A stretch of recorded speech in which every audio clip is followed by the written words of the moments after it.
Morning, everyone. On the death of a partner, the amount of joint life policy should be credited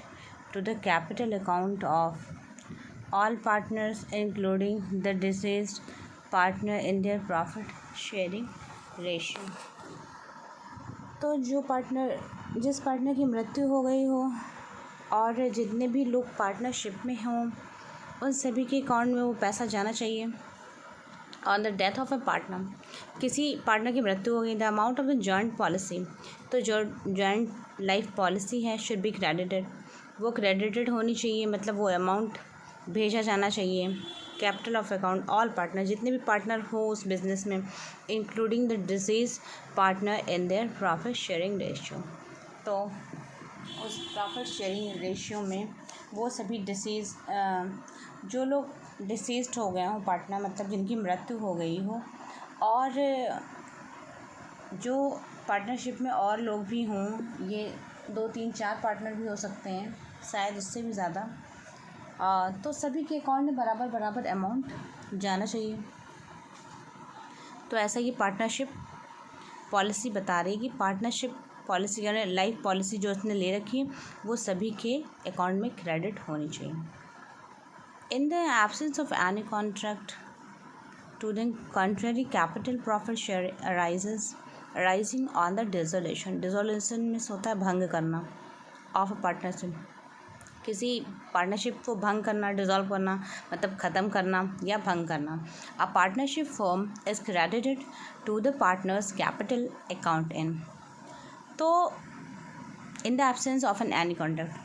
यदि कोई contract नहीं है, तो समझिए ये सब लीगल टर्म्स हैं। अगर कोई कॉन्ट्रैक्ट नहीं है,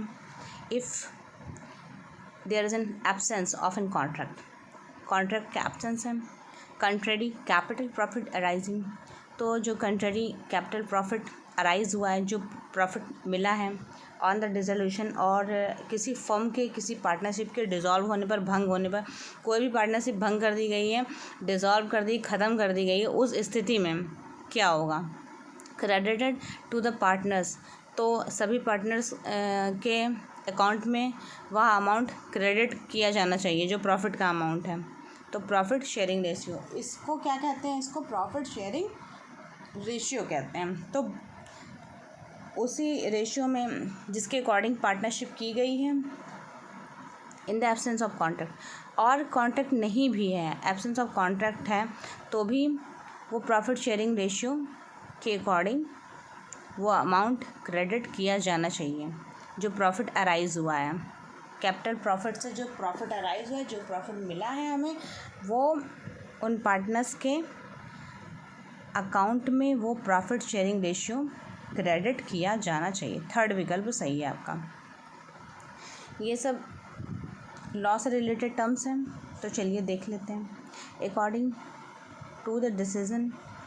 in the Garner versus Murray, in the absence of any agreement, अगर कोई agreement नहीं है, to the contrary, the deficiency